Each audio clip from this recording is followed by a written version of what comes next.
coba lihat deh konsumennya gimana nih responnya. Kalau konsumennya betul. bagus berarti ada peningkatan penghasilan buat kita, berarti responnya bagus. Jadi jangan berpikir pengen jadi wirausaha teh harus ada modal. Enggak, saya juga modalnya gitu ya? cuma 3 juta. Gaya diheulakeun. Keluarga Pak, sit down please. Assalamualaikum warahmatullahi wabarakatuh. Selamat siang sahabat OOT dimanapun Anda berada. Kali ini kembali di podcast oleh tasik.com yang kebetulan siang hari ini sudah ada tamu spesial bersama saya. Di sini ada Ibu Emy Hermalini SEMSI. Selamat siang Ibu. Siang. Apa kabar? Alhamdulillah baik. Baik, semangat terus meskipun memang sudah siang.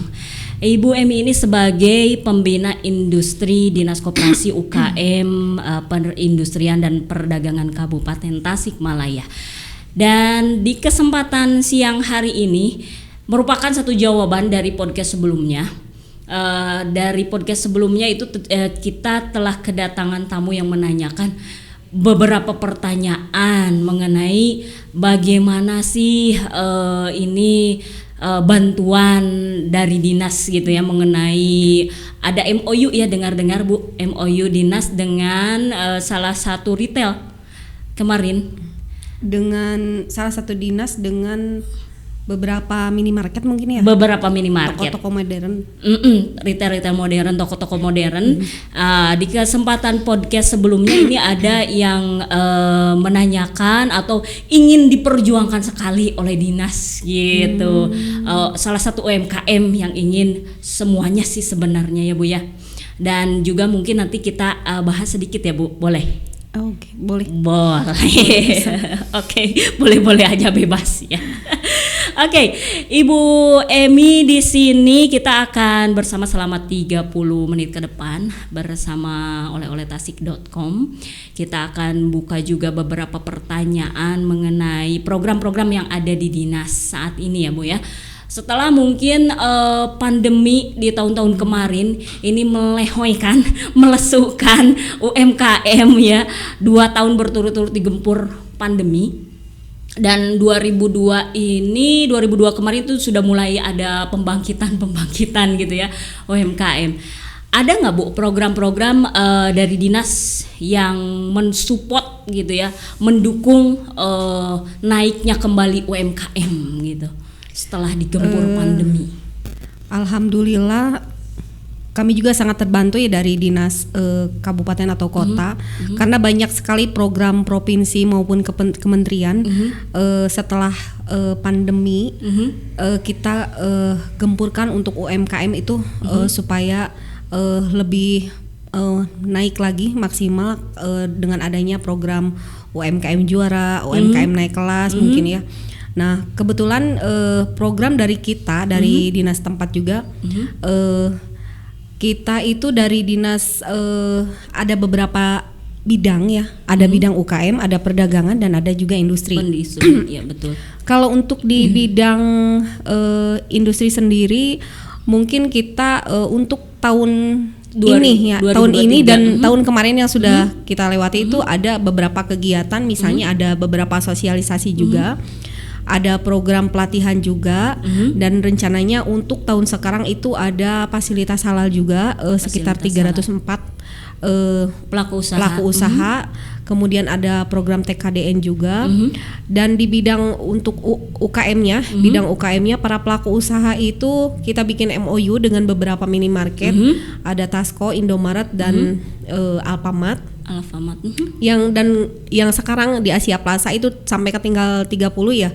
Mereka itu ada bazar ya, bazar khusus UMKM juga. Oh betul, di Asia Plaza ya, di sampai Asia tanggal Plaza. 31 Dan masih di Januari. bidang UKM juga kita kan ada program UMKM juara dan UMKM naik kelas itu ada beberapa program dari pusat, dari provinsi. Untuk bidang perdagangan juga kita bantu dengan adanya pameran-pamerannya, termasuk kemarin ada beberapa kegiatan digital marketing untuk sosialisasi para pelaku usaha. Dan alhamdulillah untuk tahun yang 2022 udah selesai terlaksanakan, dan mungkin untuk 2023-nya kita masih menunggu program dari pusat dari kegiatan anggaran untuk DAK. Iya, Jadi sebagian anggaran untuk di Kabupaten Tasikmalaya mungkin ada beberapa kegiatan yang dibatasi gitu. Iya. Cuma kita yang dari industri itu ada halal dan TKDN. halal. Ini harus benar-benar dimanfaatkan ya Bu untuk 304 pelaku usaha. Caranya bagaimana Bu? Tinggal datang aja ke Untuk Dinas Perindustrian. pelaku usaha yang saya pikir untuk di Kabupaten Tasik mah udah pada tahu ya sosialisasi halal itu mereka udah cukup paham. Mereka cuma punya NIB aja, bikin NIB karena NIB itu kan bisa dibikin sendiri online. Kalaupun tidak bisa ya OSS ya. Ya dari aplikasi OSS nanti bisa dibantu oleh dinas terkait. Kami juga bisa bantu mungkin untuk NIB. Nah setelah mereka memiliki NIB, persyaratan selanjutnya nanti diarahkan untuk datang langsung aja ke Dinas Perindustrian dan Perdagangan. Iya, khususnya di bidang perindustriannya gitu. Ini untuk makanan, minuman atau bebas Bu? Bebas karena fasilitas halalnya kan gratis ya. Jadi tidak ada persyaratan yang ditentukan. Biasanya kita setiap tahun itu mengindu ke provinsi. Kalau untuk sekarang alhamdulillah kita bisa fasilitasi dengan anggaran dari DAK, dinas kabupaten, dari DAK, dari kementerian, dari kementerian. Iya.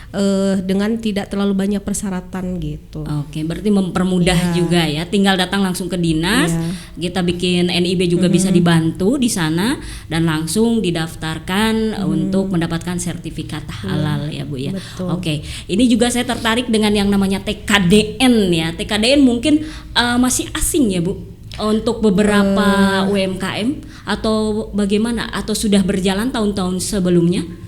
Kalau untuk program TKDN ini karena baru juga ya, baru karena ini program langsung dari pemerintah berdasarkan himbauan presiden juga. TKDN ini kita memfasilitasi sekitar 65 pelaku usaha.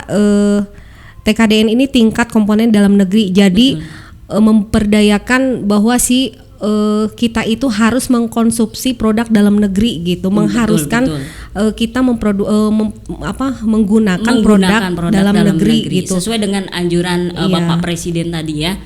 Nah untuk TKDN ini karena cukup fasilitasnya terbatas sekali, karena biaya yang dikenakan untuk program TKDN ini cukup lumayan tinggi gitu ya. Kisaran berapa Bu? Sekitar 15 juta 15 paling minimal. Itu minimal 15 juta. Ini lumayan sekali ya. TKDN ini sebagai upaya pemerintah untuk mengakui ya kualitas produk dalam negeri dan bisa dipergunakan gitu ya dalam berbagai pengadaan gitu ya, seperti program pengadaan. Nantinya bisa ikut di lelang, masuk ke aplikasi LPSE gitu ya. LPSE untuk katalog itu ya. Katalog yang ada di pemerintahan. Jadi kalau kita misalnya menjadi rekanan untuk pemerintahan, data kita bisa masuk ke sana. Itu salah satu syarat untuk masuk di LPSE gitu. Itu ini TKDN ini ya. TKDN bisa yang untuk pengusaha makanan atau catering, snack atau baju seragam sekolah kok jadi sekolah sih, dinas ya mungkin ya, dinas di sini gitu ya. Kemudian juga beberapa bidang yang sudah ada daftar Bu barangkali. Kalau untuk TKDN sendiri kan baru sosialisasi sekarang. Tapi karena pelaku usaha sekarang itu lebih karena mainnya di digital ya, jadi informasinya lebih cepat gitu. Jadi sebelum kita mengadakan sosialisasi ada beberapa pelaku usaha juga yang sudah memiliki itu sendiri. Jadi yang sudah mereka daftar sendiri langsung mandiri gitu ya. Untuk TKDN IKA ya kalau nggak salah ya. Ini melalui aplikasi Si Inas ya Bu, begitu? Betul. Yang saya dapatkan informasinya melalui aplikasi Si Inas mendaftarkan usahanya untuk mendapatkan sertifikat sertifikat TKDN gratis ya Bu ya? Gratis. Gratis. Kalau berbayar itu sekitar tadi 15 jutaan juta. paling minim. Minimal ya, itu minimal. Jadi kalaupun nih ada yang bermit, oh saya punya usaha di bidang kita punya usaha pabrik genteng atau misalnya aspal. Bukan Bukan. apa sih yang buat jalan teh? Hot mic apa? Pokoknya ya, yang bahan bangunan, bahan bakunya gitu ya. Ya kayak bahan bangunan juga betul. boleh gitu. Langsung aja berdaftar langsung ke Indag aja ke bidang industri atau misalnya saya punya mebel, kebetulan saya suka mengadakan pengadaan untuk sekolah-sekolah misalnya. Betul. Berarti ini salah satu syarat untuk produksi lokal atau dalam negeri untuk nantinya diikutkan ke LPSE gitu, ke katalog online pemerintah daerah maupun pusat boleh juga ya kan, pusat ya. Oke, itu untuk TKDN ya. Oke, terima kasih Ibu Emi. Dan saya juga dengar-dengar nih Ibu Emi juga mengembangkan beberapa usaha pribadi ya, di samping bekerja di dinas. Ada beberapa usaha yang dikelola oleh Ibu juga. Bagaimana nih cara pembagian waktunya nih? Kalau pembagian waktu udah kebayang pasti kebayang. Saya yang kebayang. Tidak perlu ditanyakan ya. Pak narderdor gitu ya.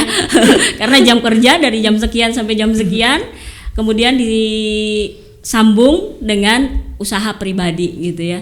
Usaha pribadi. Kalau sebetulnya usaha pribadi itu sebagian hobi juga sih. Hobi ya. Jadi saya tidak terlalu fokus gitu ya?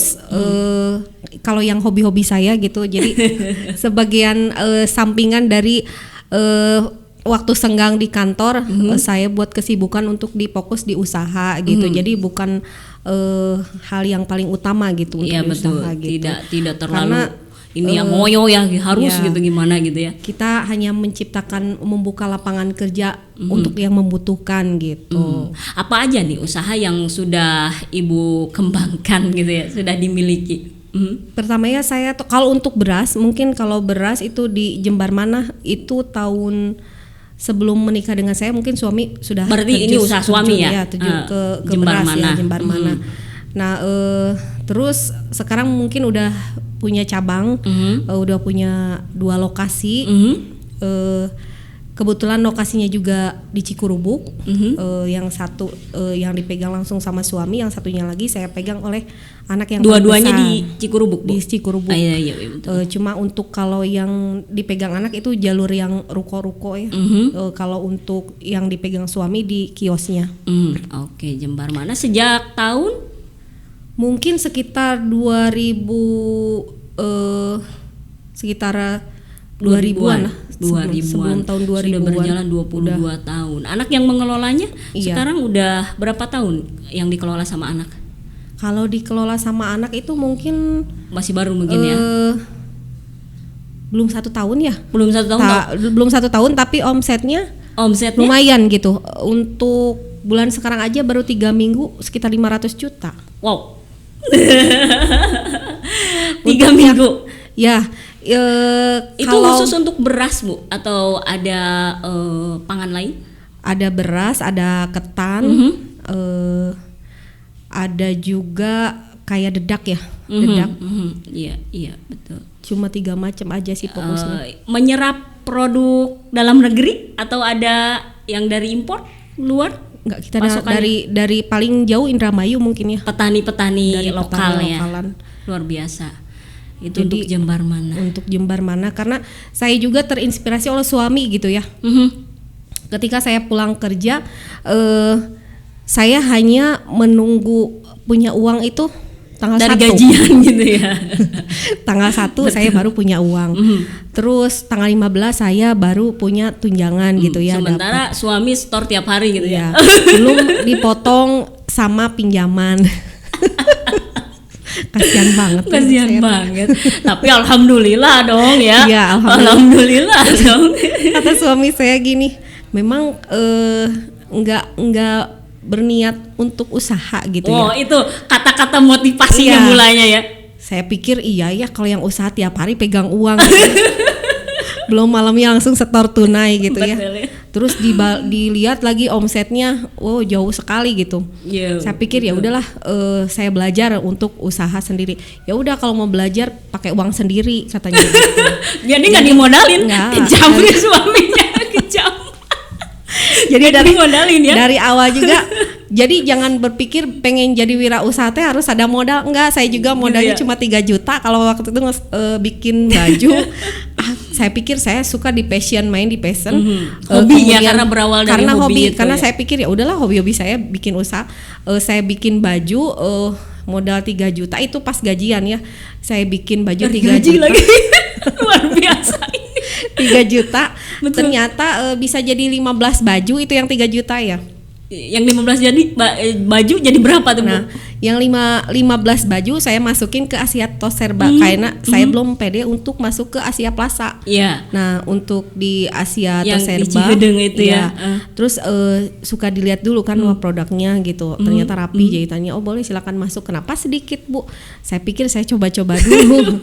Takutnya saya enggak ini. Modal 3 juta ya, Iya, Bu. takutnya enggak orang masyarakat itu tidak suka dengan buatan modelnya gitu ya. saya Iya, gitu. Akhirnya alhamdulillah produk saya diterima oleh masyarakat. Tidak lama di Asia Tos Serba itu cepat ya keluarnya si baju itu. Nah kemudian saya berpikir yang dari Asia Tos Serba, ibu kenapa nggak coba ke Asia Plaza? Ke yang lebih Baru gede, saya ke pede, mall ya. iya. Oh iya berarti produk saya diterima ya di Diterima, masyarakat betul, gitu. betul. Oh iya Bu, katanya pada yang senang karena ibu jualnya murah katanya gitu. Akhirnya saya dapat keuntungan yang 3 juta itu saya bikin lagi, nggak saya pakai jajan, saya bikin lagi. Betul, Saya pakai lagi modal. olah lagi, jadi bisa masuk ke 2 toko, ke Asia Plaza sama Asia Tos Serba. Itu juga 15 ke Asia Plaza, 15 ke Asia Tos Serba gitu. Nah awalnya kita putar-putar uang dari sana aja, dari modal 3 juta. Dan akhirnya kata dari Asia Plaza, Bu bajunya banyak yang seneng katanya, tambahin lagi jangan 15. Tahun berapa itu, Bu? Mulai merintis. Setahun sebelum Covid, tahun berapa ya? Setahun setahun, sebelum ya. 2018. Ya sekitar 2017 akhir kalau nggak salah. 2017 akhir itu untuk Emina Wardrobe ya, untuk fashion nih. Terus ada lagi Bu selain di bidang fashion usahanya? Nah, kemudian setahun kemudian saya pikir wah ini Covid nih, orang tidak belanja Terlalu untuk fashion, mementingkan fashion. terus saya juga uang tidak berputar di sini. Kata saya baru juga belajar usaha udah dikasih cobaannya begitu besar. Ya Allah, tolong gitu ya. 2017, 2019 udah Covid gitu ya. Udah mengalami drop omset mungkin. Nah, Putar otak. 2019 saya mikir lagi, aduh saya nggak mungkin kan usaha jualan di baju, orang Asia Plaza-nya juga tutup kan, untuk fashion banyak, tutup, banyak kecuali buka di toko-toko. supermarket. Kalau kayak gini usaha saya nggak akan berkembang gitu ya. Iya. Tapi kan orang kalau untuk si ingin jadi wirausaha tuh harus berpikir punya, gitu ya, lebih kenceng. Usaha bukan punya keinginan yang kuat Kuat. gitu ya. Jadi Jangan kerja mudah. keras terus gitu.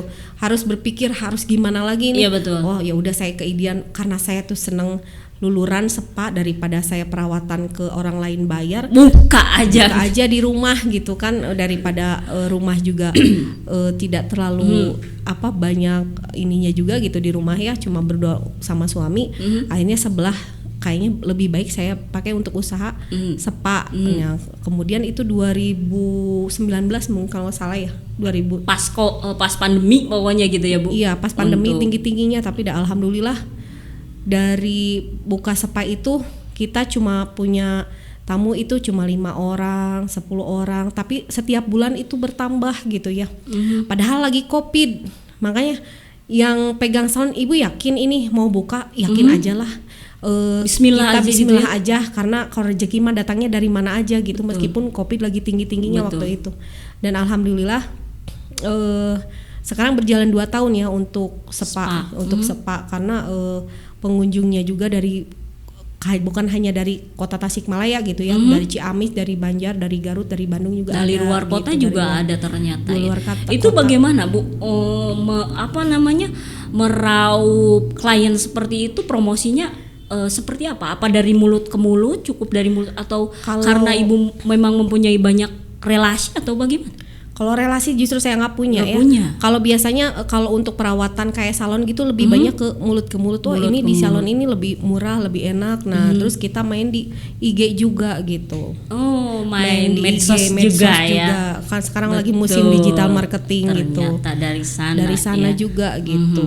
Dan akhirnya alhamdulillah spa berjalan juga, pengunjungnya juga 1.000 lebih lah. Kalau sekarang udah 1.000 lebih. 1.000 lebih untuk pelanggan tetap. Makanya kita untuk perawatan di salon kita itu 2 hari sebelum harus booking dulu sebelumnya.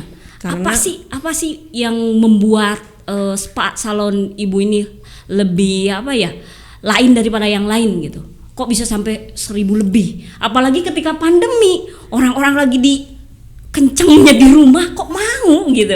Apa sih sebenarnya rahasianya? Karena kita memberikan kepercayaan kepada konsumen ya, biar konsumen itu percaya bahwa pelayanan kita itu baik gitu. Dari pelayanan, dari kita juga punya SOP ya, yang diterapkan ke terapis.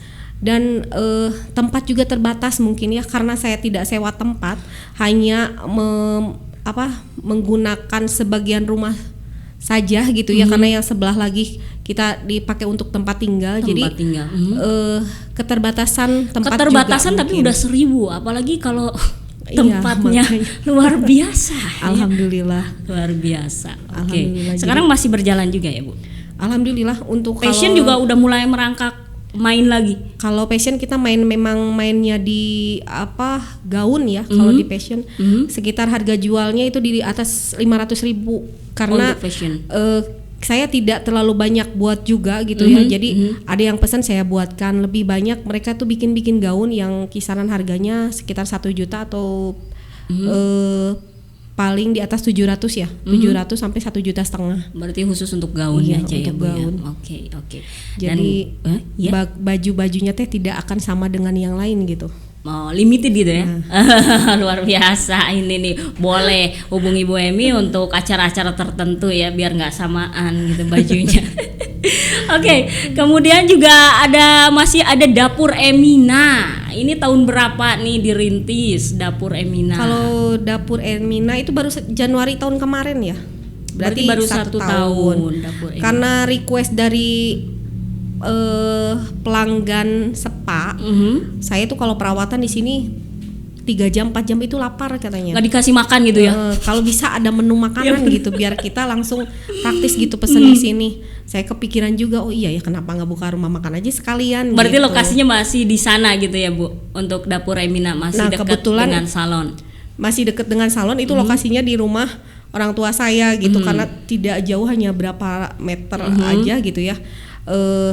Saya coba-coba dulu itu juga di teras rumah dulu. Kalau misalnya peminatnya juga banyak, mungkin saya berpikir akan memperluas tempat itu gitu. Ternyata alhamdulillah respon dari masyarakat juga, makanan yang kita buat itu bagus gitu. Bagus. Apa aja menunya, Bu, di sana? Ada mungkin kalau kita mah lebih ke ini ya, iga bakar mungkin ya. Iga bakar, tongseng, ada gulai, ada sop buntut goreng, sop buntut bakar, ada siput juga. Lebihnya ke makanan Sunda gitu. Makanan Sunda. Dan alhamdulillah kita juga banyak pelanggan dari Chinese gitu, karena itu memang mereka favorit mereka makanan itu gitu. Betul. Kapasitas tempatnya masih memadai, Bu, untuk di sana? Di sana kita perluas karena banyak permintaan untuk lesehan. Akhirnya di belakang rumah mama saya itu kan ada kolam ikan, kita bikin lagi saung karena katanya pengen lesehan. Kita bikin saung-saung di sana, itu paling cukup untuk 50 orang. Makanya kalau misalnya ada yang mau briefing atau bikin acara harus booking terlebih dahulu ya, supaya bisa dijadwalkan. Karena lagi-lagi tempatnya terbatas juga. Karena saya niatnya usahanya tidak kayak orang lain makan fokus modal berapa udah ditentukan. Kalau saya kan coba aja dulu. Coba gitu. Ternyata memang bagus gitu ya. Coba-coba tapi bagus. Ada kendala gak, Bu, ketika memulai usaha atau mengembangkan gitu? Ketika bikin satu usaha ternyata kepentoknya dengan ini. Alhamdulillah nggak ada sih. Mulus ya gitu. Alhamdulillah karena kita itu bertahap ya. Jadi kan kalau orang lain mah karena mereka udah punya modal besar, mungkin disupport juga oleh keluarga, terus fasilitas juga ada. Kalau saya kan disupport juga enggak, meskipun suaminya juga pengusaha, seada-ada aja dari gaji. Terus istilahnya teh jadi mengikuti, kalau saya tuh prinsipnya coba lihat deh konsumennya gimana nih responnya. Kalau konsumennya bagus berarti ada peningkatan penghasilan buat kita, berarti responnya bagus. Ya udahlah jalani aja gitu, tanpa berpikir harus begini. Yang penting nanti kalau saya ini punya uang dari hasil usaha yang 3 ini berjalan, nanti paling buka cabang apa lagi di mana gitu. Jadi kita mau berjalan aja. Jadi tidak istilahnya teh tidak karena tidak ada uang atau dukungan dari siapapun, seada-adanya segitu aja modalnya gitu. Ya, betul. Berarti peningkatan usahanya ini Ibu berdasarkan apa yang kita punya gitu ya. Banyak juga orang-orang yang punya usaha itu obsesif ya Bu, harus ini harus itu gitu ya. Dan ternyata ya banyak juga yang tidak berjalan mulus gitu. Menurut Ibu mungkin nggak gitu ya kalau kita ini udah punya ide usaha gitu ya, tapi kepentok sama modal gitu ya, sama ya keuangan gitu. Mungkin nggak si orang tersebut bisa sampai gitu kayak Ibu tadi, bisa sampai ke titik buka usaha gitu? Kalau untuk modal bukan suatu alasan ya. Bukan suatu alasan. Karena saya berpikir punya uang 500.000 juga kita bisa usaha kalau emang niatnya kita udah fokus ke sana untuk menjadi wirausaha. Terus mau kerja keras juga gitu. Kalau misalnya jangan berpikir saya tidak punya modal, terus kalau usaha itu harus modal besar. Tidak juga gitu. Malahan banyak kan yang istilahnya yang tadinya hanya jualan bakso kecil-kecilan pakai roda dengan tidak seberapa modalnya, sekarang mereka banyak punya kedai bakso di mana-mana dengan cabang yang banyak gitu kan. Itu mereka juga dari nol kan, dengan minimal modal yang tidak terbatas, terlalu besar ya, gitu ya. Betul. Terbatas gitu. Berarti bagaimana ini juga mungkin bagaimana pengelolaannya juga ya Bu ya. Asal kitanya tidak terlalu konsumtif, mungkin ya bisa mengembangkan terus usaha dengan modal yang ada gitu ya Bu. Kalau kita kan lebihnya gini. Gimana? Kalau biasanya orang di kita gitu punya usaha sedikit bangga, punya penghasilan besar sedikit bangga dengan belanja ini itu gitu kan ya. Terus mengikuti perkembangan mode gaya hidup gitu ya. Jadi gaya diheulakeun. Seharusnya terus berinvestasi usaha aja dulu ya. Tapi coba lihat kalau orang China sih ya, sebesar apapun dia usaha tetap pakai sepeda gitu nih ya. Betul tetap padahal dia karyawannya gitu ya. banyak gitu. Betul. Terus omsetnya juga udah miliaran, tapi emang orang Cina punya sistem usaha yang bagus gitu. Betul. Yang harus kita contoh gitu. Iya, betul. Kalau di kita memang gaya diduluin gitu, gayaan gitu ya. Gayaan jadi usahanya nggak lama, akhirnya uang modal untuk pakai usaha akhirnya habis di tengah jalan. Betul. Gitu. Berarti kalau kita mau punya kemauan yang kuat untuk usaha, ya kita harus mengembangkannya dulu melalui investasi usaha tersebut gitu. Jangan dulu dipakai lah istilahnya ya, jangan dulu dipakai gaya gitu ya. Jadi yang apa yang kita bisa makan hari itu ya makan saja gitu. Jadi selalu bersyukur lah intinya ya. Dikasih rezekinya sama Allah itu ditakar segitu ya, syukuri, nikmati. Nah, mungkin Allah juga kan membantu lagi, membalas lagi yang lebih besar lagi gitu kan. Kebanyakan di kita mah baru usaha 1 bulan udah kredit mobil, kredit motor, kredit rumah ya. Udah banyak cicilan, pusing dong. Belum diperhitungkan itu omset. Yang namanya usaha itu kan ada naik turun ya. Betul. Kalau ada naik turunnya gitu. Saya juga sama suami meskipun omsetnya udah gede, per harinya dapat berapa gitu ya, kita makan masih biasa saja. Malahan jarang. Sama batu ya Bu. Kerupuk jalan, asin juga masih jalan. Betul, apalagi itu lebih nikmat Bu. Jangan dibilang, justru menu-menu yang seperti itu yang membawa kenikmatan luar biasa gitu ya. Kadang orang kita mah, saya juga tidak tahu berpikirnya seperti apa kan. Kadang dia pakai yang bangga akan pakai produk yang bermerek gitu, yang Betul. berkelas gitu. Padahal kalau untuk pelaku usaha kayak seperti itu tidak akan lama kayaknya umurnya ya. Iya betul, harusnya punya Kecuali, alokasi modal berlipat-lipat ya. Kalau misalnya untuk usahanya mengembangkan. sudah jalan, sudah maksimal, kebanyakan di kita pelaku usaha itu belum juga 1 bulan, 2 bulan mereka udah banyak cicilan ke sana ke sini gitu. Akhirnya kan Akhirnya usahanya pusing ya, nggak jalan. nggak gitu. jalan, berdampak juga ke usaha mereka sendiri ya. Ada apa tips atau mungkin suatu kata-kata motivasi untuk para pelaku usaha di sini yang usahanya baik baru muncul atau sudah mulai ini nih ada peningkatan berkembang dari ibu pribadi mungkin? Kalau ingin jadi para pelaku usaha, terutama pemula ya, ataupun yang sudah berjalan, kerja keras, kerja cerdas dan kerja ikhlas gitu ya. Kerja keras, kita emang tenaga kita keluarkan gitu untuk mencapai sesuatu yang kita inginkan.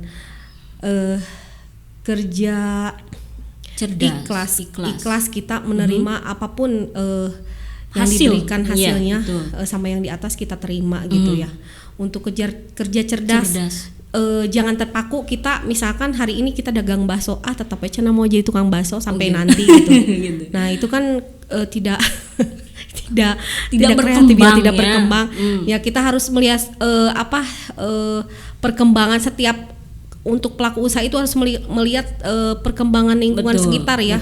Kita musimnya sekarang apa nih, masyarakat itu senangnya apa nih gitu kan, kita harus mengejar ke sana gitu. Jadi lebih kreatif gitu. Kalau misalnya kita kerja jadi pelaku usaha yang punya pola pikir monoton itu saya pikir tidak akan berkembang ya, gitu. Jadi kerja cerdas, ikhlas dan kerja keras ya. Itu mungkin ya. Betul. Sekarang lagi musim digital, mungkin kita harus mengikuti. Nah, ya, kalau misalnya kita juga padahal salon spa ya, tapi kita mengikuti digital juga. Kita aktif di IG karena masyarakat sekarang coba lihat Umairah Spa gimana ada nggak pengunjungnya gitu kan, lebih ke sana gitu.